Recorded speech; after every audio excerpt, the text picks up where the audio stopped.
प्रभु के मधुर नाम में आप सबों को जय मसीह की। परमेश्वर पिता का धन्यवाद हो जब अंतिम दिनों में हम चल रहे हैं और अंतिम दिनों की जो भविष्यवाणी है बाइबल में है, डैनियल और प्रकाशित वाक्य में, उसके ऊपर गौर कर रहे हैं।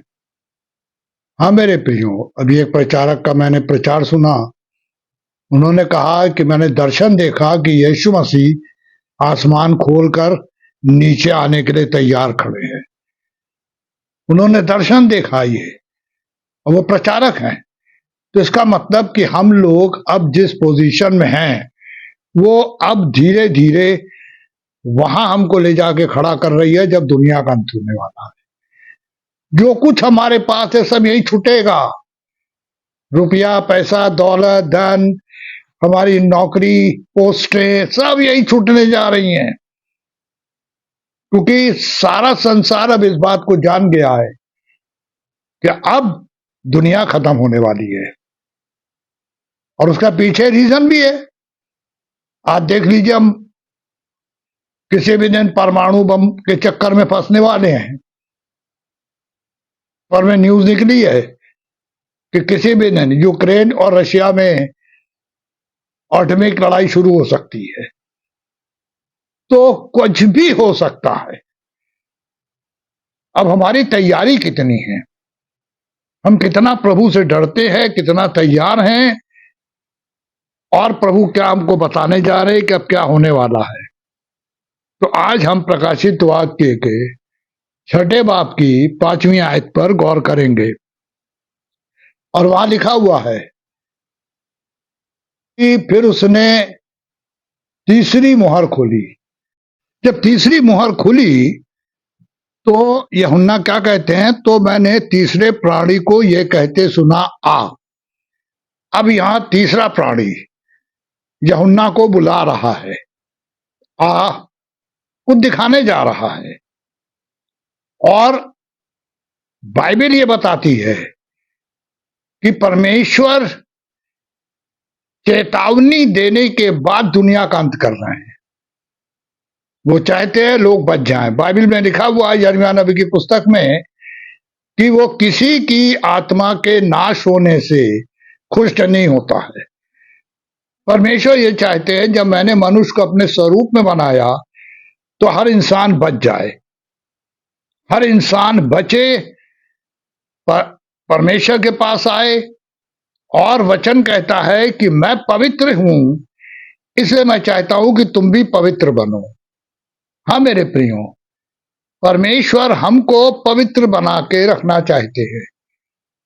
और वचन ये सिखाता है कि पवित्र बनने के लिए हमें प्रभु की अगुवाई, पवित्र आत्मा की सामर्थ्य ही चाहिए होती है। बिना उसके हम पवित्र नहीं बन सकते, क्योंकि शैतान का हमेशा से ये एजेंडा रहा है कि परमेश्वर से, परमेश्वर के लोगों को दूर करे। जब वो प्रचारकों को इस्तेमाल कर रहा है, गलत लाइन पे ले जा रहा है, इधर उधर के लफड़ों में फंस रहे हैं, तो कांग्रीगेशन पे क्या असर पड़ेगा, पब्लिक पे क्या असर पड़ेगा, उन मसीहों पे क्या असर पड़ेगा जो उनको देख रहे हैं। जब आप पेपर पढ़ो, कहीं ना कहीं कोई ना कोई कहानी लिखी होती किसी के लिए। तो परमेश्वर नहीं चाहते कि कोई भी मनुष्य नाश हो, बर्बाद हो। परमेश्वर चाहते हैं सबको मन फिराव का मौका मिले।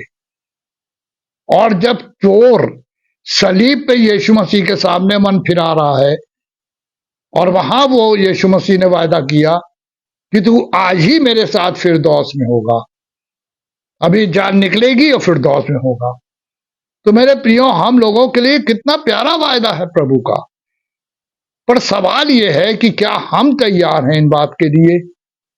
अब यहां लिखा है, जब बुलाया तीसरे प्राणी ने तो क्या किया, मैंने दृष्टि की और देखो एक काला घोड़ा है।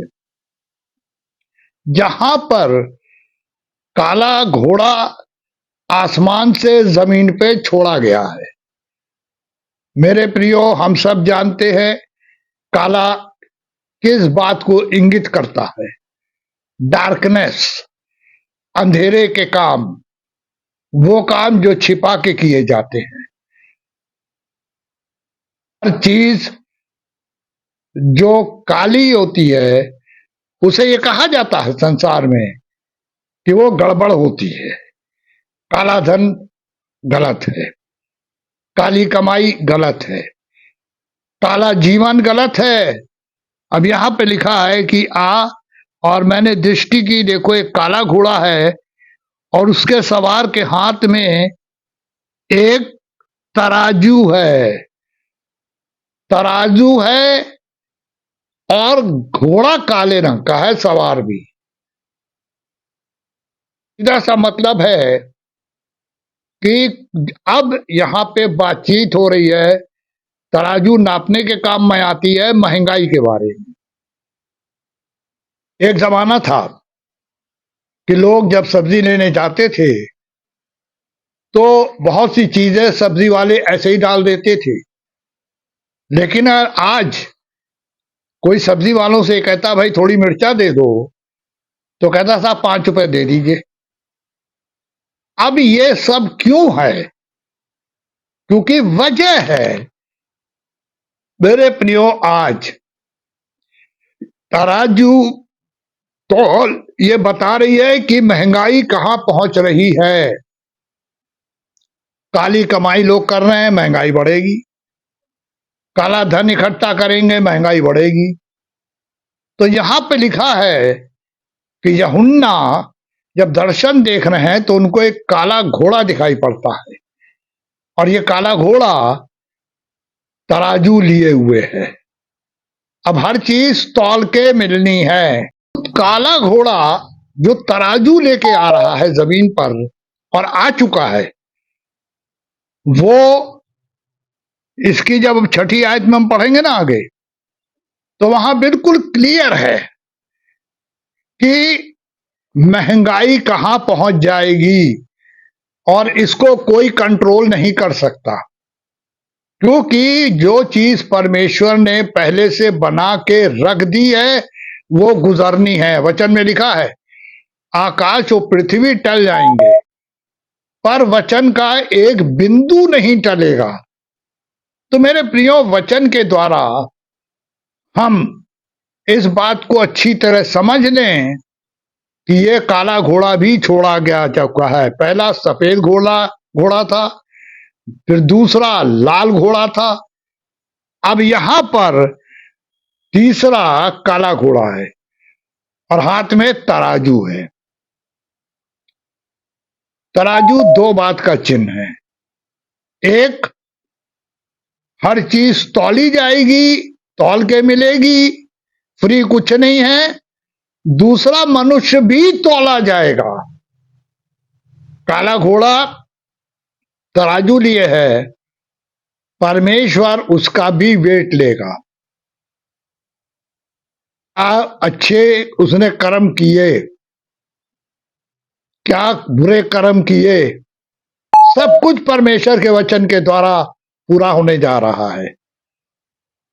मेरे प्रियो, इस तराजू के बारे में आज हम छठी आयत को जरूर देखेंगे, तब ये 5वीं आयत पूरी होती है।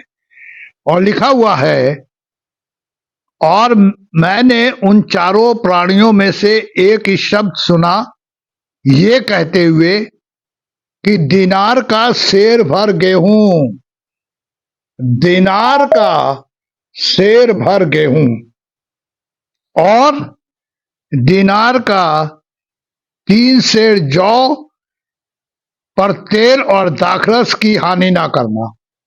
2 चीजों को नुकसान मत करना, इनको तू महंगाई में जाने देना।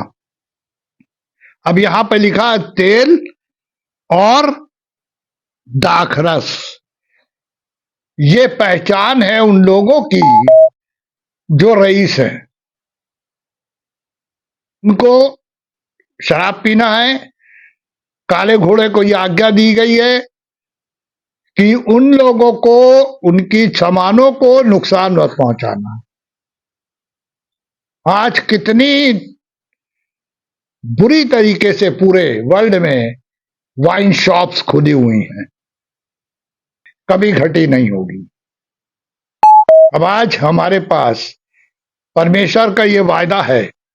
और मेरे प्रियो, हमेशा जहां भी प्रचार करने 40 साल तक गया, एक बात हमेशा लोगों से कही कि ये जो बाइबल में वायदे लिखे हैं, ये ब्लैंक चेक हैं जो परमेश्वर ने हमें दिए हैं। हमें प्रार्थना में इन ब्लैंक चेक को परमेश्वर के सामने रखना चाहिए। प्रभु आपने कहा था, परमेश्वर पिता यहोवा ये आपने कहा था, और देखिए ये कैसे रिएक्ट करते हैं। हम अपने जीवन में बहुत सी चीजों को लेकर चलना चाहते हैं, ने बहुत कुछ ओढ़ रखा है फालतू चीजों को, जबकि बाइबल क्या कहती है, अब ये उतारने का समय आ गया है, पहनने का नहीं। लेकिन हम मान ही नहीं रहे। फिर से लौट रहा है समाज कहां? आदम की ओर, हवा की ओर। बिना कपड़ों के थे ना, आज देख लीजिए क्या हालत है फैशन की। तो मेरे प्रियो, ये सारी बातें इस बात को इंगित कर रही हैं कि फिर वही चीजें रिपीट हो रही हैं। जब परमेश्वर ने सृष्टि की रचना की और जब तक मनुष्य ने पाप नहीं किया, परमेश्वर की आशीष के भागीदार बने रहे। लेकिन जिस दिन पाप किया, उस दिन परमेश्वर का शाप उनके ऊपर आया। और जब हम यहोशू की पुस्तक पढ़ते हैं, तो यहोशू ने क्या बोला इस्राएलियों से कि तुम चुन लो कि तुम किसकी सेवा करोगे। मैं तो अपने परिवार के साथ परमेश्वर की सेवा करूंगा, पर तुम चुन लो कि तुम किसकी सेवा करोगे।